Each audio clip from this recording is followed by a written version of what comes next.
എല്ലാവർക്കും നമസ്കാരം.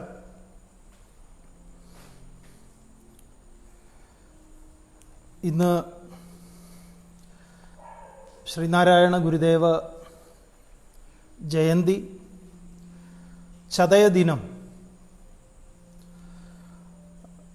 ശ്രീനാരായണ ഗുരുദേവ ഭക്തരും അതുപോലെ ലോകം മുഴുവനുള്ള ശ്രീനാരായണ ഗുരുദേവ ദർശനത്തിൽ പ്രചോദിതരായിട്ടുള്ള മലയാളികളും കൂടാതെ പലരും ഗുരുദേവൻ്റെ കൃതികൾ, ഗുരുദേവൻ്റെ ഭക്തന്മാർ കേവലം മലയാളികൾ മാത്രമല്ല, കർണാടകത്തിലും തമിഴ്നാട്ടിലും പല പ്രദേശങ്ങളിലും ശ്രീനാരായണ ഗുരുദേവന് ഭക്തന്മാരുണ്ട്. ഭക്തന്മാരെന്ന് പറഞ്ഞു കഴിഞ്ഞാൽ കേവലം അന്ധമായ വിശ്വാസത്തെ വെച്ച് പുലർത്തുന്നവരല്ല, മറിച്ച് നന്നായി ആഴത്തിൽ ശ്രീനാരായണ ഗുരുദേവ ദർശനത്തെ ആഴത്തിൽ ഉൾക്കൊണ്ടിട്ടുള്ള ആളുകൾ. ഇന്ന് അവരൊക്കെ തന്നെ ശ്രീനാരായണ ഗുരുദേവൻ്റെ ജയന്തിയെ സമുചിതമായി ആഘോഷിക്കുന്നു. Communist party of India Marxist Kannur ആസ്ഥാനമായി പ്രവർത്തിക്കുന്ന ഒരു കൂട്ടായ്മ പാർട്ടിയുടെ പ്രവർത്തകരും ശ്രീനാരായണ ഗുരുദേവ ജയന്തി സമുചിതമായി ആഘോഷിക്കാൻ തീരുമാനിച്ച് ഇങ്ങനെ ഒരു സോഷ്യൽ മീഡിയ പ്ലാറ്റ്ഫോമിലൂടെ ഗുരുദേവനെക്കുറിച്ച് സംസാരിക്കാനും ദർശനങ്ങളുടെ കാലിക പ്രസക്തിയെക്കുറിച്ച് നിങ്ങളുമായിട്ട് പങ്കുവയ്ക്കാനും അവസരമൊരുക്കി തന്ന ഇതിൻ്റെ സംഘാടകരോട് ആദ്യമായി നന്ദി പറയുന്നു. ഈ ഓണക്കാലം ഏറെ മലയാളിയെ സംബന്ധിച്ച് ഓണമാണ് അവൻ്റെ ഏറ്റവും വലിയ സന്തോഷം നിറഞ്ഞു നിൽക്കുന്ന ഒരു ഉത്സവമാണ് മലയാളിക്ക് ഓണം. പക്ഷേ ഈ പ്രാവശ്യത്തെ ഓണത്തിൽ ഇന്ന് ഒരുപാട് പേര് ഇന്ന് ദുഃഖവും അവരെ സംബന്ധിച്ചൊരു ദുഃഖാചരണത്തിൻ്റെ ദിനം കൂടെയാണ്. നമുക്കറിയാം, ഈ തിരുവനന്തപുരത്ത് 2 ചെറുപ്പക്കാർ അതിദാരുണമായി കൊല ചെയ്യപ്പെട്ടത് തിരുവോണ നാളിലാണ്. അപ്പം അതിൻ്റെ ഒരു വേദനയും തേങ്ങലും ഒക്കെ ഈ സമയത്ത് നിലനിൽക്കുന്നുണ്ട്. ഇതൊക്കെയാണെങ്കിലും നമ്മൾ ഓണത്തെ അതിൻ്റെ രീതിയിൽ ഒരുമയുടെയും സമാധാനത്തിൻ്റെയും സന്തോഷത്തിൻ്റെയും ഒക്കെ സന്ദേശം മറ്റുള്ളവർക്ക് പകർന്നു നൽകുന്നതിൻ്റെയൊക്കെ ഭാഗമായിട്ട് അതിലൊക്കെ നമ്മൾ നിലകൊള്ളുന്നു. ഇന്ന് ശ്രീനാരായണ ഗുരുദേവൻ്റെ ജയന്തി ആഘോഷിക്കുമ്പോൾ അത് വളരെ വളരെ പ്രസക്തിയുള്ള ഒരുപാട് ഘടകങ്ങളുണ്ട്. നമുക്കറിയാം, ഓരോരുത്തർക്കും അറിയാം, 1855 ശ്രീനാരായണ ഗുരുദേവൻ ജന്മം കൊണ്ടത്. അതിൽ ശ്രീനാരായണ ഗുരുദേവൻ്റെ ഏറ്റവും നിർണായകമായിട്ടുള്ള ഒരു ഇടപെടൽ, അല്ലെങ്കിൽ കേരളത്തിൻ്റെ സാമൂഹിക നവോത്ഥാനത്തിൻ്റെ ഒരു വിപ്ലവകരമായിട്ടുള്ള ഒരു അധ്യായം കുറിക്കുന്നത് 1888 മാർച്ച് 12 ശനിയാഴ്ചയാണ്. 1888 മാർച്ച് 12 ശനിയാഴ്ച വിശ്വപ്രസിദ്ധമായ അരുവിപ്പുറത്ത് ശിവപ്രതിഷ്ഠ നടക്കുന്നു. അതൊരു സാധാരണമായിട്ടുള്ള ഒരു കാര്യമല്ല എന്ന് പറയാം. അതൊരു വലിയ നമ്മുടെയൊക്കെ ചിന്തയ്ക്ക് അപ്പുറത്തുള്ള, ഇന്നതിനെക്കുറിച്ച് ചിന്തിക്കുമ്പോൾ അത് അതിസാഹസികമായിട്ടുള്ള ഒന്നാണ്. നിങ്ങൾ എത്ര പേര് അരുവിപ്പുറം എന്ന് പറയുന്ന കൊച്ചു ഗ്രാമത്തിൽ, അത് ഇന്ന് വലിയ ടൗൺഷിപ്പൊക്കെയാണ്, അക്കാലത്ത്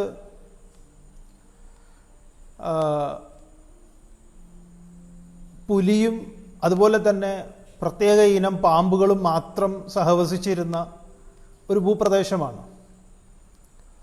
നെയ്യാറ് ഒഴുകി സമുദ്രത്തിൽ എത്തിച്ചേരുന്ന സഹ്യൻ്റെ പർവ്വതനിരകൾ, അതിമനോഹരമായിട്ടുള്ള ഭൂപ്രദേശമാണ് ഇന്നും. അതെ, ആ കാട് ഭൂപ്രദേശത്തിൽ വളരെ നേരത്തെ തന്നെ ശ്രീനാരായണ ഗുരുദേവന് അവിടെ ഒരു 1.25 ഏക്കർ സ്ഥലം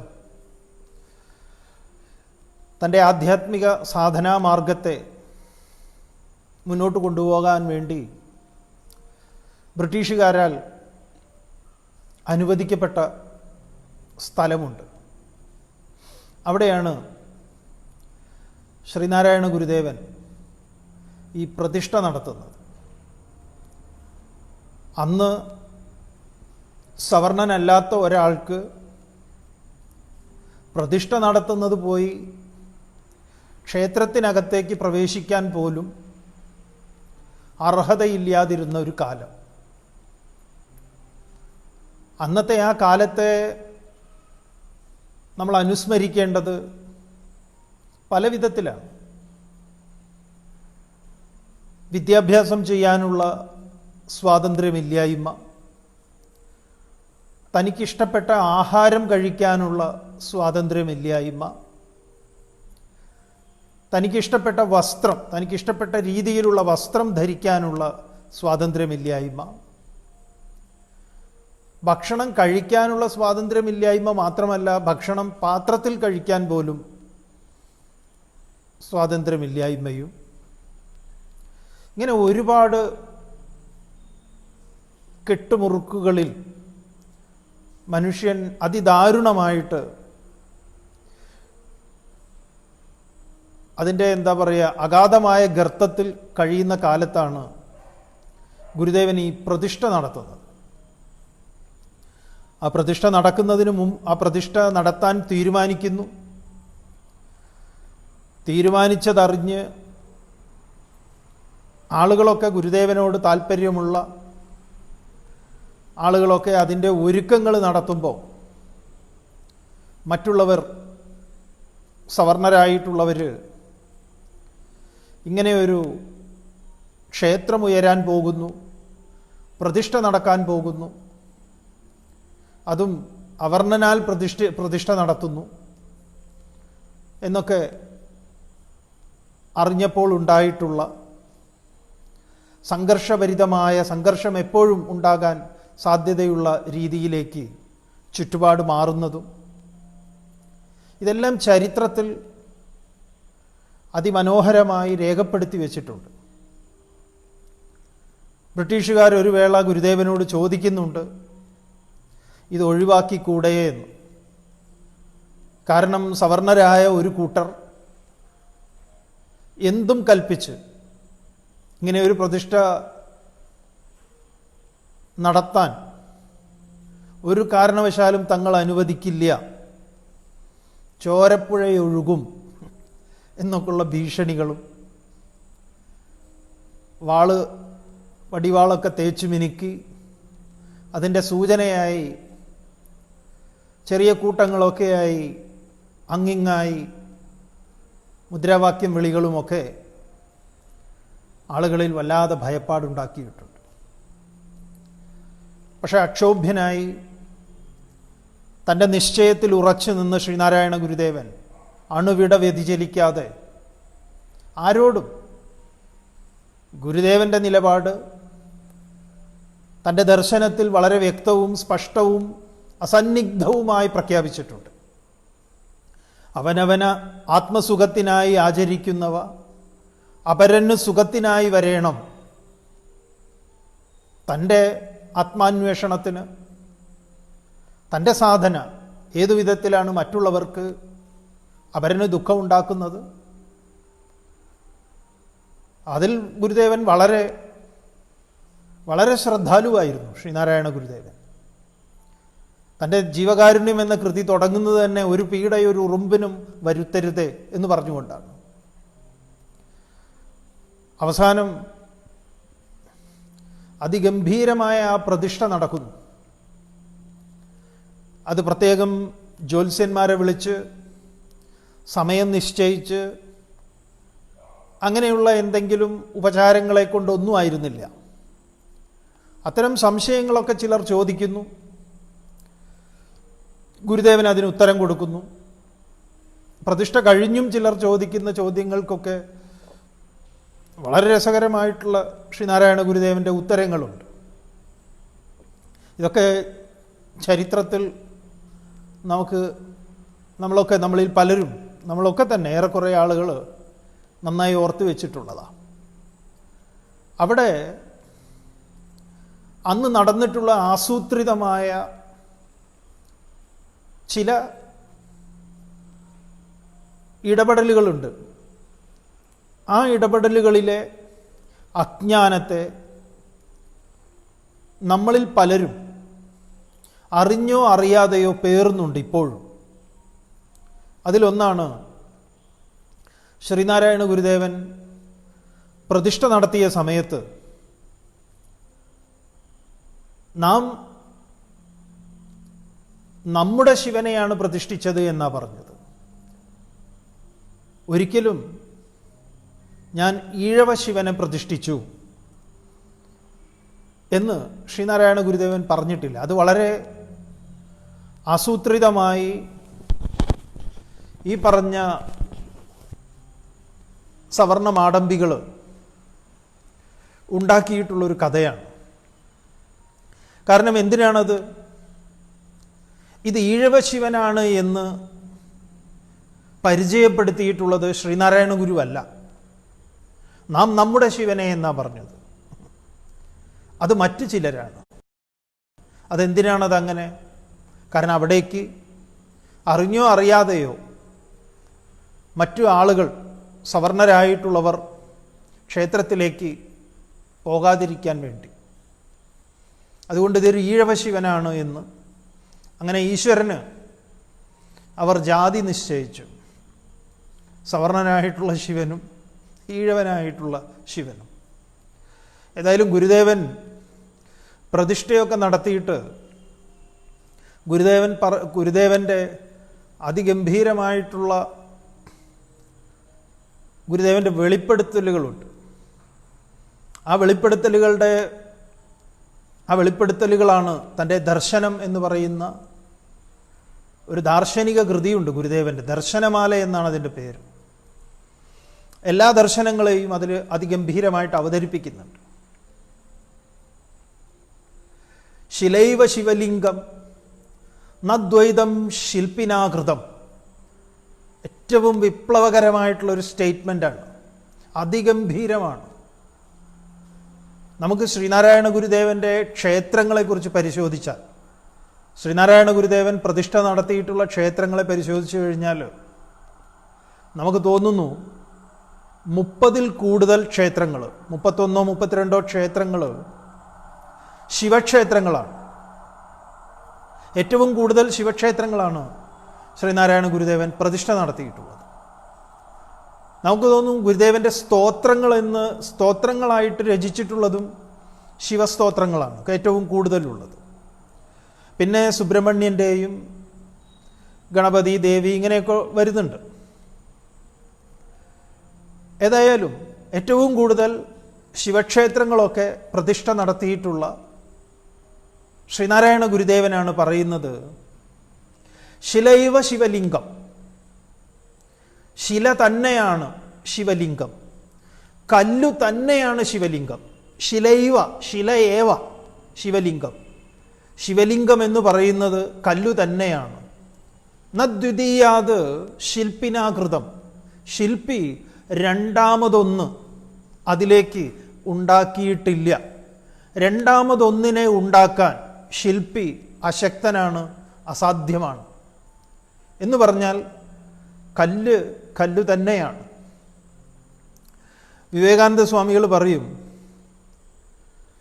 വിവേകാനന്ദ സ്വാമികൾ അതിനെ മറ്റൊരു രീതിയിലാണ് പറയുക. അത് ശ്രീനാരായണ ഗുരുദേവൻ പറയുന്നത് ഒന്ന് തന്നെ. കല്ല് ഈശ്വരനാണ്. കാരണം ഇദം സർവം ഈശാവാസ്യം എന്ന പ്രമാണം അനുസരിച്ച് കല്ല് മാത്രമല്ല, ഈ കാണുന്നതൊക്കെ ഈശ്വരനാണ്. സ്വാമിജി പറയും, ഈശ്വരൻ കല്ലല്ല. കല്ല് ഈശ്വരനാണ്, മറിച്ച് ഈശ്വരൻ കല്ലല്ല. ശ്രീനാരായണ ഗുരുദേവനും പറഞ്ഞിട്ടുള്ളത് അതാണ്. അതായത് ശിവൻ എന്ന് പറയുന്നത് കല്ലല്ല, ശിവൻ എന്ന് പറയുന്നത് അതിനപ്പുറത്തുള്ളതാണ്. അതിനെ പ്രതിനിധാനം ചെയ്യാൻ ദേശീയ പതാക എപ്രകാരം ദേശമല്ലയോ, അതൊരു സിംബലാണ്, അതൊരു ഉപാധിയാണ്, വിഗ്രഹമാണ്. അതിനെ പ്രതിനിധാനം ചെയ്യുന്നതാണ്. അപ്പൊ ശിലൈവ ശിവലിംഗം ന ദ്വിതീയാത് ശില്പിനാകൃതം. ശില്പി മറ്റൊന്ന് അതിൽ ഉണ്ടാക്കിയിട്ടില്ല, മറ്റൊന്നിനെ ഉണ്ടാക്കാൻ സാധിക്കുന്നില്ല എന്നുള്ളത് നമ്മളെ സംബന്ധിച്ച് വളരെ ആലോചിക്കേണ്ടുന്ന ഒന്നാണ്. അതുകൊണ്ടാണ് കവികളൊക്കെ പറഞ്ഞിട്ടുള്ളത്, അടുത്തു നിൽപ്പോരനുജനെ നോക്കാൻ അക്ഷികളില്ലാത്തോർ കരൂപനീശൻ അദൃശ്യനെങ്കിൽ അതിലെന്ത് ആശ്ചര്യം എന്ന്. അടുത്തു നിൽക്കുന്നവനെ അനുജനായി കാണാൻ സാധിക്കാത്ത ഒരുവന്, അവനെ സംബന്ധിച്ച് ഈശ്വരൻ അദൃശ്യനാണ് എന്നുള്ളതിൽ ആശ്ചര്യപ്പെടേണ്ട കാര്യമൊന്നുമില്ല. അതങ്ങനെ തന്നെയാണ്. ശ്രീനാരായണ ഗുരുദേവൻ മനുഷ്യരെ മാത്രമല്ല മോചിപ്പിച്ചത് എന്ന് പ്രശസ്തരായ പലരും ശ്രീനാരായണ ഗുരുദേവൻ്റെ ജീവിതത്തെ നോക്കി അത്ഭുതപ്പെട്ടിട്ടുണ്ട്. മനുഷ്യന് മാത്രമല്ല ഗുരുദേവൻ സ്വാതന്ത്ര്യം കൊടുത്തിട്ടുള്ളത്, ഈശ്വരനും സ്വാതന്ത്ര്യം കൊടുത്തു എന്നാണ്. അക്കാലത്ത് ആളുകൾ ധരിച്ചിരുന്നത് ഈശ്വരൻ എന്നത് കേവലം കല്ലാണ്. ഈ വിഗ്രഹങ്ങൾക്കകത്ത് ഇരുമ്പ് അഴികൾക്കുള്ളിൽ അല്ലെങ്കിൽ അത്തരം വളരെ പരിമിതമായ ഗർഭഗൃഹങ്ങളിലകത്ത് വസിക്കുന്നതാണ് ഈശ്വരൻ എന്നൊരു ധാരണയുണ്ടായിരുന്നു. അതിനെയൊക്കെ ഗുരുദേവൻ പൊളിച്ചെഴുതുന്നുണ്ട്. ആ പൊളിച്ചെഴുത്താണ് തൻ്റെ ദൈവദശകം എന്ന കൃതിയിൽ അതിമനോഹരമായിട്ട് അവതരിപ്പിക്കുന്നത്. നീയല്ലോ സൃഷ്ടിയും സ്രഷ്ടാവായതും സൃഷ്ടിജാലവും, നീയല്ലോ ദൈവമേ സൃഷ്ടിക്കുള്ള സാമഗ്രിയായതും, നീ സത്യം ജ്ഞാനമാനന്ദം, നീ തന്നെ ഭൂതവും ഭാവിയും വർത്തമാനവും. ഇതൊക്കെ അതിഗംഭീരമായ ഈശ്വരൻ ആരെന്നുള്ള പറച്ചിലാണ്. നീയല്ലോ സൃഷ്ടിയും, ഈ കാണപ്പെടുന്ന മലകളും പുഴകളും നദികളും ജീവജാലങ്ങളുമൊക്കെ ഇതെല്ലാം അങ്ങാണല്ലോ. അവിടെയാണ് സ്വാത്മദർശനം എന്ന് പറയുന്നത്. തന്നെ പോലെ മറ്റുള്ളവരെ കാണൽ. നീയല്ലോ സൃഷ്ടിയും സ്രഷ്ടാവായതും സൃഷ്ടിജാലവും. എന്തൊക്കെ സൃഷ്ടിക്കപ്പെട്ടിട്ടുണ്ടോ ആ സൃഷ്ടിക്കപ്പെട്ട അതിൻ്റെയൊക്കെ പിറകിലെ തത്വം, സ്രഷ്ടാവെന്ന് പറയുന്ന തത്വം, സൃഷ്ടിജാലങ്ങൾ, ഇതൊന്നും വേറെയല്ല, എല്ലാം ഒന്നാണ്. നീ തന്നെയാണ് സത്യം, നീ തന്നെയാണ് ജ്ഞാനം, അറിവ്, ആനന്ദമെന്ന അനുഭവവും. ഭൂതവും ഭാവിയും വേറല്ല, നാളെ, ഇന്ന്, ഇന്നലെ, ഇതൊന്നും. അങ്ങനെ നോക്കുമ്പം ദേശവും കാലവും ഒക്കെ എല്ലാ പരിമിതികളെയും ഉന്മൂലനം ചെയ്തുകൊണ്ട് നിത്യതയുടെ ഏറ്റവും അതിഗംഭീരമായിട്ടാണ് ശ്രീനാരായണ ഗുരുദേവൻ നീയാണത്, എല്ലാ സ്വാതന്ത്ര്യത്തെയും നമുക്ക് നൽകിയിട്ട് നമ്മളോട് അതിനെ ഉച്ചൈസ്തരം ഉദ്ഘോഷിച്ചത്.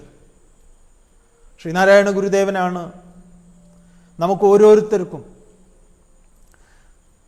ഈ മഹത്തായ ആ അറിവാകുന്ന അഗ്നിയെ അതിമനോഹരമായിട്ട് നമുക്ക് മുന്നിൽ അവതരിപ്പിച്ചിട്ടുള്ളത്. അപ്പോഴാണ് നമ്മൾ ഓരോരുത്തരും, കേരളീയ സമൂഹം തിരിച്ചറിഞ്ഞത് പുകയില്ലാത്ത അഗ്നിഗോളങ്ങളാണ് നമ്മൾ ഓരോരുത്തരുമെന്ന്. ഞാൻ ശ്വസിക്കുന്നത്, ഇന്ന് നമ്മൾ മോഡേൺ ഫിസിക്സിൽ അഗ്നിക്ക് നിലനിൽക്കാൻ ഓക്സിജൻ അനിവാര്യമാണെന്ന് നമ്മൾ സയൻസ് ക്ലാസ്സിൽ പഠിക്കുന്നുണ്ട്.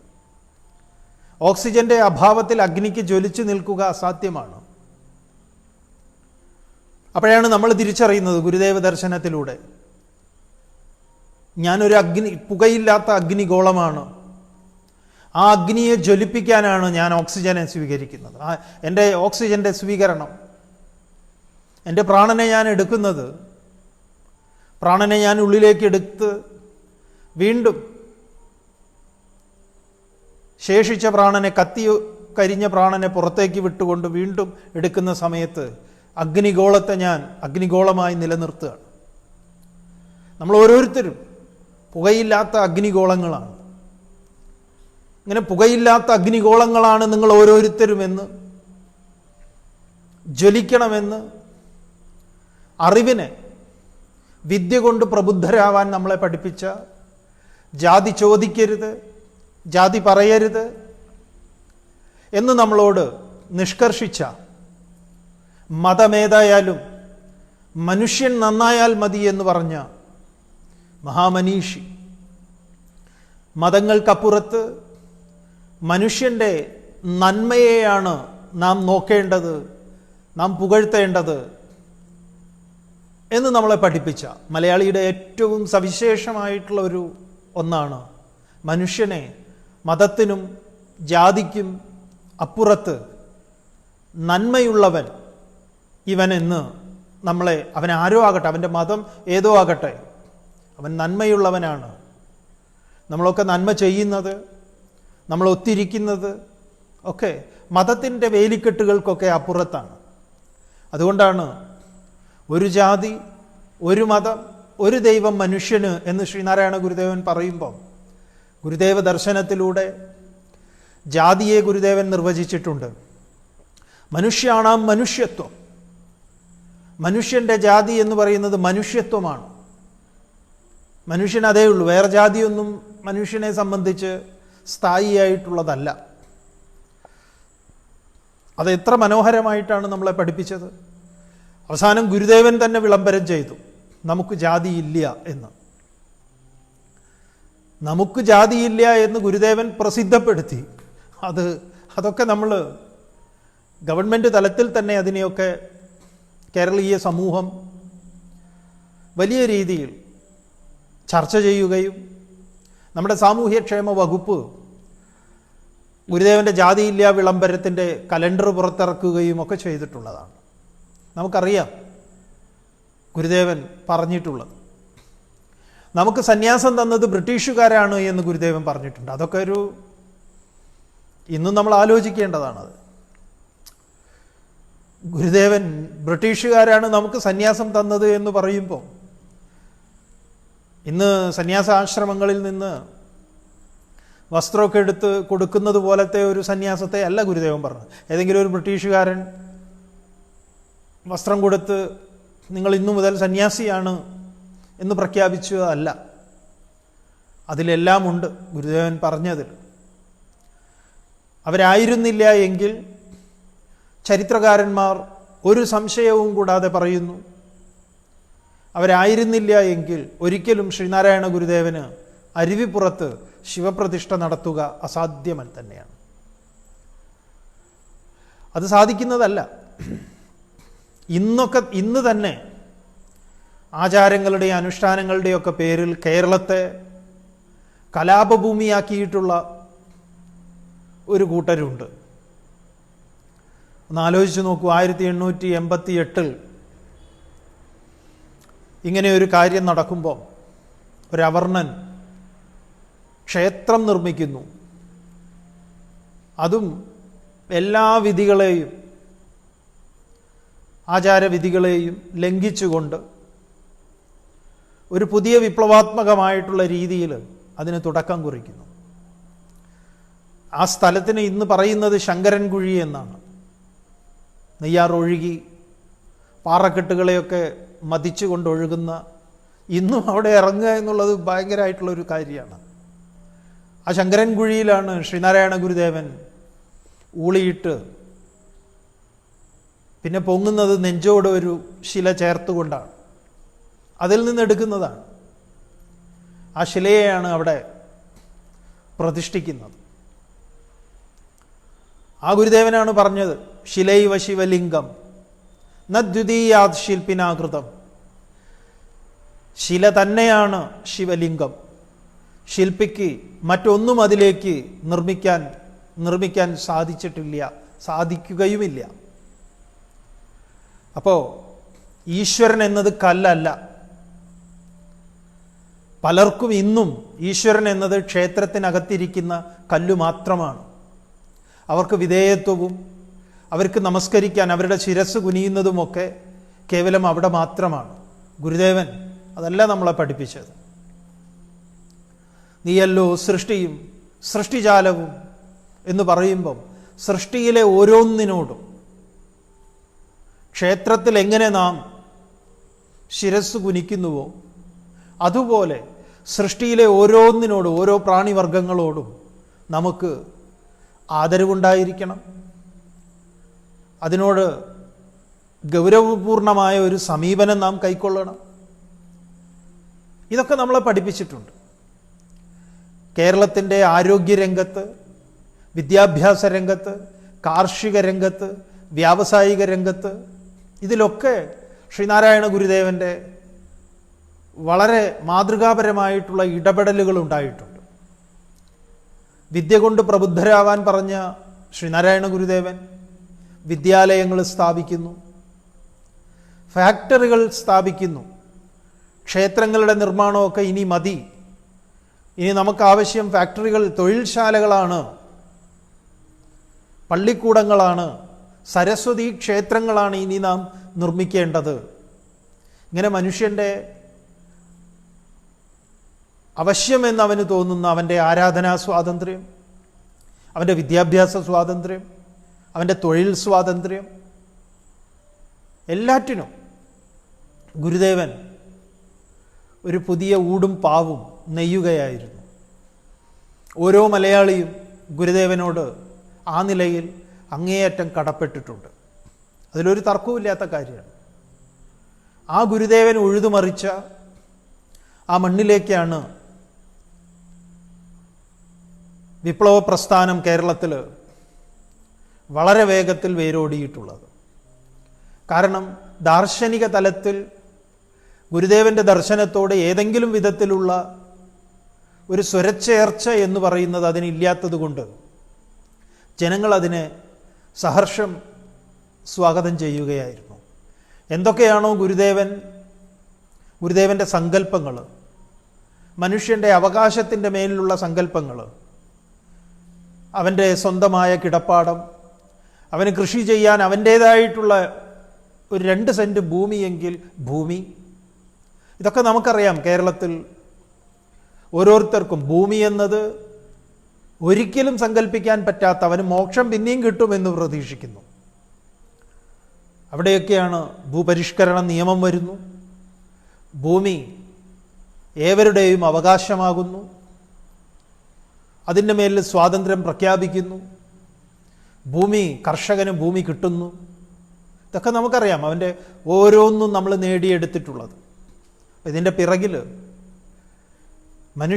മനുഷ്യന് ഇതൊക്കെ എനിക്ക് അവകാശപ്പെട്ടതാണ്. ഈ ഭൂമുഖത്തൊരു ജീവി എന്ന നിലയിൽ എൻ്റെ ഓരോന്നിനും എൻ്റെ ചിന്തകൾ മറ്റുള്ളവരുമായി പങ്കുവയ്ക്കാൻ, എനിക്ക് മറ്റുള്ളവരോട് സംസാരിക്കാൻ, ഇതൊക്കെ നമ്മൾ ഗുരുദേവൻ്റെ കാലത്ത് നിന്ന് നോക്കിക്കഴിഞ്ഞാൽ അവർണ്ണൻ്റെ ഭാഷയിൽ തന്നെ ഒരു ഭാഷയുണ്ട്, അവൻ്റെ ഒരു ശൈലിയുണ്ട്. സവർണൻ്റെ ഭാഷയ്ക്ക് ഒരു ശൈലിയുണ്ട്. അതുകൊണ്ടാണ് ഗുരുദേവനെ പലപ്പോഴും സംസാരം കൊണ്ട് പലർക്കും പിടികിട്ടിയിട്ടില്ല. അങ്ങനെയുള്ള അതുകൊണ്ടാണ് ഗുരുദേവനോട് ജാതി ചോദിച്ച സമയത്ത് ഗുരുദേവന് പറയേണ്ടി വന്നു, കണ്ടാൽ മനസ്സിലാവില്ലെങ്കിൽ എങ്ങനെയാ പറഞ്ഞാൽ മനസ്സിലാവുക എന്ന് ചോദിച്ചത്. അത് വലിയ തിരുത്തലുകളാണ് ഗുരുദേവൻ നടത്തിയിട്ടുള്ളത്. കണ്ടാൽ മനസ്സിലാവുന്നില്ല എങ്കിൽ പറഞ്ഞാൽ എങ്ങനെ മനസ്സിലാകും? ജാതി ചോദിച്ചവനോടുള്ള ഉത്തരമാണ്. നമുക്കറിയാം, പണ്ട് കാലത്തൊക്കെ ആളുകൾ ചോദിക്കുന്ന സമയത്ത് അവർണനായിട്ടുള്ളവൻ സംസാരിക്കുക, അവൻ താമസിക്കുന്ന അവൻ്റെ വീടെന്നൊന്നും അവൻ പറയില്ല. എൻ്റെ ചായ്പ് എന്നാണ് പറയുക. ആ ചായ്പിൽ അവൻ്റെ ഏറ്റവും ചായ്പ്, ഓരം, ഇങ്ങനെ പല വാക്കുകളുണ്ട് അവൻ. അതിലേറ്റവും അവൻ്റെ ഉയർന്നു നിൽക്കുന്നതാണ് പുര എന്ന് പറയുന്നത്. പുര. അല്ലാതെ അവനെ സംബന്ധിച്ച് തറവാടെന്നോ അവൻ്റെ 4 കെട്ടെന്നോ 8 കെട്ടെന്നോ അമ്മാത്തെന്നോ ഇല്ലമെന്നോ ഒന്നും, അവൻ്റെ അച്ഛനൊരു വീട്, അവൻ്റെ അമ്മയ്ക്കൊരു വീട്, അങ്ങനെ പറയാൻ അവനില്ല. ഇനി ഉണ്ടെങ്കിൽ തന്നെ,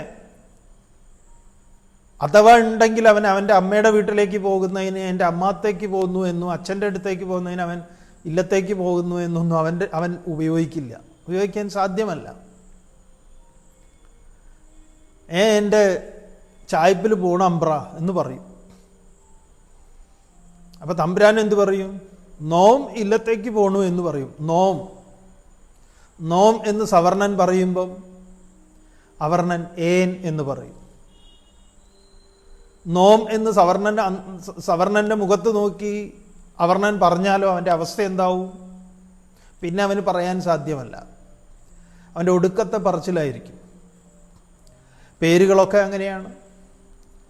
ഭക്ഷണം പോലും പണ്ട് അമ്പലത്തിലും അവിടെ ഇവിടെയൊക്കെ ചിലപ്പോൾ ഉണ്ടാകുന്ന ചില പണ്ടാരം സദ്യകളൊക്കെ ഉണ്ടാവുമല്ലോ, സമൂഹ സദ്യയൊക്കെ ആയിട്ട്. അപ്പോഴെങ്ങനെയാണ് അവർണൊരു ഭക്ഷണം കഴിച്ചിരുന്നത്? അവർക്ക് ചെറിയ കുഴി കുത്തിയിട്ടുണ്ടാവും, ആ കുഴിയിൽ ഇല വെച്ചിട്ടുണ്ടാവും, ആ ഇലയിലാണ് വിളമ്പി കൊടുക്കുന്നത്. മാറുമറയ്ക്കാനുള്ള സ്വാതന്ത്ര്യമില്ലായ്മ, നിവർന്ന് നടക്കാൻ പറ്റില്ല. നേർക്ക് നേരെ, എന്തിനു പറയണു, പശുവും നായയും പൂച്ചയും ഒക്കെ നടക്കുന്ന വഴിയിലൂടെ സ്വൈര്യ സഞ്ചാരം നടത്താൻ അവർണന് സ്വാതന്ത്ര്യമുണ്ടായിരുന്നുവോ? ഇല്ല എന്ന് പറയും. ഇതിനെയൊക്കെ വിദ്വേഷത്തിൻ്റെയും പകയുടെയും ഒന്നും മാർഗത്തിലൂടെ അല്ലാതെ വിവേകത്തിൻ്റെ മാർഗത്തിലൂടെ സമൂഹത്തെ ചിന്തിപ്പിക്കുകയും സമൂലം പരിവർത്തനത്തിന് വിധേയമാക്കുകയും ചെയ്തു എന്നുള്ളതാണ് ശ്രീനാരായണ ഗുരുദേവൻ്റെ ഏറ്റവും മഹത്തരമായിട്ടുള്ള ഇടപെടൽ. ശ്രീനാരായണ ഗുരുദേവൻ്റെ ആ ഇടപെടൽ അന്നത്തെ മലയാള സാഹിത്യത്തെ പോലും ഏറ്റവും സ്വാധീനിച്ചിട്ടുള്ളതാണ്. ഏറ്റവും ശക്തമായ സ്വാധീനമായിരുന്നു. ആശാന്റെ കവിതകൾ മുഴുവൻ,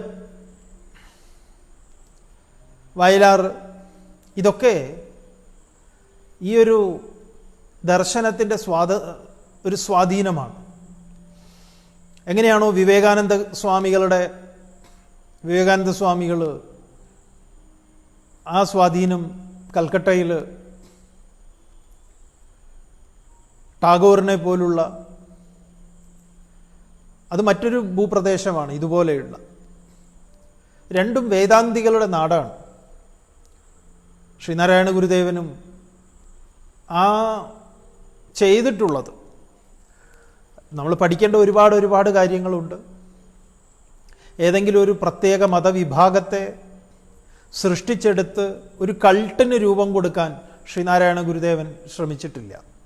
അതുകൊണ്ടാണ് താൻ നടത്തിയിട്ടുള്ള പ്രതിഷ്ഠകളൊക്കെ അങ്ങനെയുള്ളതാണ്. ശിവനെയും സുബ്രഹ്മണ്യനെയും ദേവിയെയും ഗണപതി, ഇങ്ങനെയുള്ള പ്രതിഷ്ഠകളാണ് നടത്തിയിട്ടുള്ളത്. വേറെ ഏതെങ്കിലുമൊക്കെ പ്രതിഷ്ഠ നടത്തിയിട്ട് ഇത് നിങ്ങളുമായിട്ട് ബന്ധമില്ലാത്ത ദൈവമാണെന്നൊന്നും പറഞ്ഞിട്ടില്ല. മുഖ്യമായിട്ടുള്ള പ്രതിഷ്ഠകളൊക്കെ തന്നെയാണ് നടത്തിയിട്ടുള്ളത്. മുഖ്യധാരയിലേക്ക് അതിന് താൻ ഉപയോഗിച്ചിട്ടുള്ളതോ വ്യാസൻ്റെയും ശ്രീശുക ബ്രഹ്മർഷിയുടെയും ശ്രീ ശുക ബ്രഹ്മർഷിയുടെയും യാജ്ഞവൽക്കിൻ്റെയും ഒക്കെ പാരമ്പര്യത്തിൽ നിന്നുകൊണ്ട് തന്നെയാണ്, അതേ പാരമ്പര്യം, അതേ പരമ്പരയാണ് ശ്രീനാരായണ ഗുരുദേവൻ. അപ്പോൾ പാരമ്പര്യത്തിൻ്റെ മഹത്വം നോക്കുകയാണെങ്കിൽ ഭാരതീയ ഋഷി പാരമ്പര്യത്തിൻ്റെ, ആ ഋഷി പരമ്പരയിലെ പ്രാതസ്മരണീയനായ അഗ്നിസമാനനായ ഗുരുവാണ് ശ്രീനാരായണ ഗുരുദേവൻ.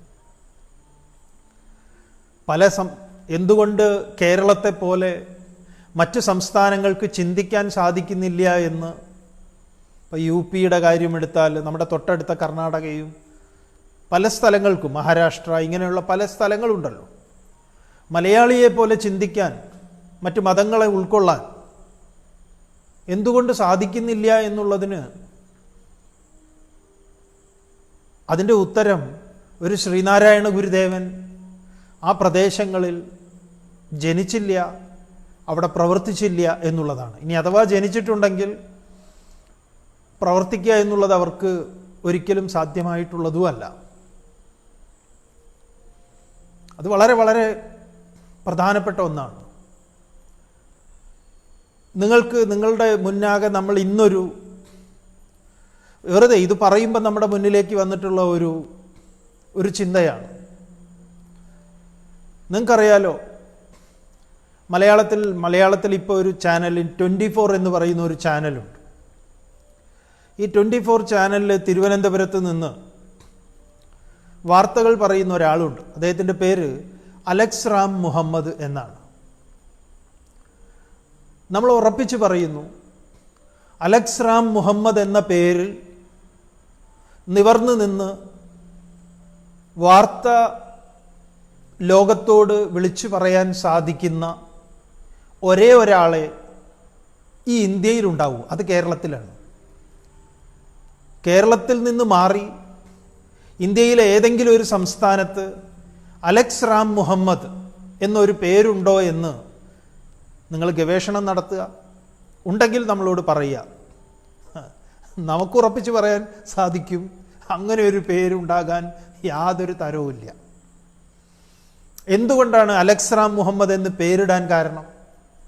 നമുക്കറിയില്ല അലക്സ് റാം മുഹമ്മദിൻ്റെ ഫാമിലി ഹിസ്റ്ററിയോ രക്ഷിതാക്കളെക്കുറിച്ചോ അദ്ദേഹത്തിനെ പോലും പേഴ്സണലായിട്ട് നമുക്കറിയില്ല. പക്ഷേ നമ്മൾക്കതിൻ്റെ പിറകിലേക്ക് പോയി കഴിഞ്ഞാൽ ഗുരുദേവ ദർശനം നമുക്ക് കാണാൻ സാധിക്കും. അലക്സിൻ്റെയും മുഹമ്മദിൻ്റെയും രാമൻ്റെയും ഒക്കെ സമന്വയം, മതങ്ങളുടെ നന്മയുടെ സമന്വയമാണ് ഇതായിരിക്കട്ടെ നിൻ്റെ പേരെന്ന് ആരാണോ അലക്സ് റാം മുഹമ്മദ് എന്ന് പേരോതിയത്, അദ്ദേഹത്തിന് ഒരുപാട് സ്വാധീനങ്ങൾ ഉണ്ടായിട്ടുണ്ട്. നീ അതിൻ്റെയൊക്കെ സാരമായി തീരട്ടെ. അവർക്കൊക്കെ ഇതൊരു പുതിയ ലോകത്തിനൊരു മാതൃകയാവട്ടെ. പല സങ്കല്പങ്ങളായിരിക്കാം ആ കുട്ടിക്ക് അങ്ങനെ ഒരു പേരിട്ടത്. നമ്മൾ പലപ്പോഴും അത് ചിന്തിപ്പിച്ചിട്ടുണ്ട്. കാരണം അത് ഇന്ന് ഇവിടെ നമുക്ക് കേരളത്തിൽ അത് കേൾക്കുന്ന സമയത്ത് അതിൽ വലിയ അത്ഭുതങ്ങളൊന്നും ഉണ്ടാവില്ല. ഈ അടുത്ത കാലത്ത് കർണാടകയിൽ പോയിട്ട് അവിടുത്തെ പത്രപ്രവർത്തകരിൽ മാധ്യമത്തിൻ്റെതാണെന്ന് തോന്നുന്നു, മുസ്ലിമായിട്ടുള്ള ഒരു ക്യാമറാമാനും ഹിന്ദുവായിട്ടുള്ള റിപ്പോർട്ടറും ഒരുമിച്ച് അവർ ജയിലിൽ ഒരു പ്ലേറ്റിൽ ഭക്ഷണം കഴിച്ചു എന്നാണ്. അപ്പോൾ എങ്ങനെ നിങ്ങൾക്ക് ഒരുമിച്ച് പ്രവർത്തിക്കാൻ സാധിക്കുന്നു എന്ന് ചിന്തിക്കാൻ പറ്റാത്തവരാണ്. അപ്പോഴാണ് അവർ ഒരുമിച്ച് ഭക്ഷണം കഴിച്ച് കാണിച്ചു കൊടുത്തത് ഒരു പ്ലേറ്റിൽ. നമ്മളെ സംബന്ധിച്ച് ഈ കേരളത്തിൽ നമുക്കതൊന്നും ഒരു വലിയൊരു കാര്യമല്ലാത്തതിൻ്റെ കാരണം ശ്രീനാരായണ ഗുരുദേവനാണ്. മതമേതായാലും മനുഷ്യൻ നന്നായാൽ മതി എന്നത് നമ്മുടെയൊക്കെ രക്ഷിതാക്കളുടെ മജ്ജയ്ക്കകത്തേക്ക് കയറ്റിവെച്ചത്, അതൊരു ആൻറ്റി വൈറസ് പോലെ നമ്മുടെ ഉള്ളിലേക്ക് കടത്തിവിട്ടത് ശ്രീനാരായണ ഗുരുദേവനാണ്. അതുകൊണ്ടാണ് മലയാളിക്ക് മതങ്ങളോടൊക്കെ ഏതെങ്കിലും വിധത്തിലുള്ള അന്യമത വിദ്വേഷം നമ്മളിൽ ഭൂരിപക്ഷം പേർക്കും തോന്നാത്തത്. അന്യമത വിദ്വേഷത്തെ വളരെ ആസൂത്രിതമായി ജനമനസ്സുകളിലേക്ക് കുത്തിവെക്കുന്ന, പ്രത്യേകിച്ച് ഈ കാലത്ത് പോലും ഓണം വിവാദങ്ങളുടെ ഓണമാണ് നമ്മൾ ഇന്ന് ആഘോഷിക്കാൻ തീരുമാനിക്കുന്നത്. ഓണം ദേവൻ്റേതാണോ ഓണം അസുരൻ്റേതാണോ എന്നുള്ളതൊക്കെയാണ് ഇപ്പോഴത്തെ ചിന്ത. വാസ്തവത്തിൽ ഓണം മനുഷ്യൻ്റേതാണ്. മനുഷ്യരിലാണ് ഈ ദേവനും അസുരനും ഒക്കെ ഉള്ളത്. നമ്മൾ വലിയ ദീർഘമായ ഒരു പ്രസംഗം, ജയരാട്ടൻ നമ്മളെ വിളിച്ചിങ്ങനെ ഒരു പരിപാടി പറഞ്ഞപ്പോൾ സമയം ചോദിച്ചില്ല, എത്ര നേരം സംസാരിക്കണം ജയരാട്ടാന്ന് ചോദിച്ചില്ല. അപ്പോൾ 8 മണിക്ക് തുടങ്ങാമെന്ന് പറഞ്ഞു. അപ്പോൾ ഇങ്ങനെ ഇപ്പോൾ 8:45 ഏതായാലും ഓണവും വിവാദത്തിൽ നിൽക്കുകയാണിപ്പം. വാമനൻ്റേതാണ് ഓണം എന്നൊരു കൂട്ടർ, അതല്ല മഹാബലിയുടേതാണെന്ന് വേറൊരു കൂട്ടർ. അപ്പം മഹാബലിയെ നമ്മൾ പ്രകീർത്തിക്കുന്നതായിട്ടാണ് ഓണത്തിൻ്റെ ഒരു പശ്ചാത്തലം നമ്മുടെയൊക്കെ മനസ്സിലുള്ളത്. മാവേലി തമ്പുരാൻ, മാവേലി നാട് വാണിടും കാലം, മനുഷ്യരെല്ലാവരും ഒന്നുപോലെ എന്നൊക്കെയാണ് നമ്മൾ പാടിയിട്ടുള്ളത്. അപ്പം ഇപ്പം പറയുന്നത് ഒരു കൂട്ടർ മഹാബലി എന്ന് പറഞ്ഞാൽ ഒരു തല്ലിപ്പൊളിയാണ്, വാമനെയാണ് പുകഴ്ത്തേണ്ടത്, വാമനനാണ് എന്നും പറഞ്ഞുകൊണ്ട് ഒരു കൂട്ടർ ഇപ്പം ഇറങ്ങിയിട്ടുണ്ട്. വാസ്തവത്തിൽ ഇവർക്ക് നമ്മുടെ ഉത്സവങ്ങളെക്കുറിച്ചോ ആഘോഷങ്ങളെക്കുറിച്ചോ മഹാബലിയെക്കുറിച്ചോ വാമനനെക്കുറിച്ചോ ഒരക്ഷരം അറിയില്ല എന്നുള്ളതാണ് വാസ്തവം. ഈ അടുത്ത് നമ്മളൊരു ഈ ഓണത്തെക്കുറിച്ച് കൊടുങ്ങല്ലൂർ കുഞ്ഞിക്കുട്ടൻ തമ്പുരാൻ ഒരു കവിത എഴുതിയിട്ടുണ്ട്. ആ കവിതയിൽ കുഞ്ഞിക്കുട്ടൻ തമ്പുരാൻ പറയുന്നത് ഈ നമ്മുടെ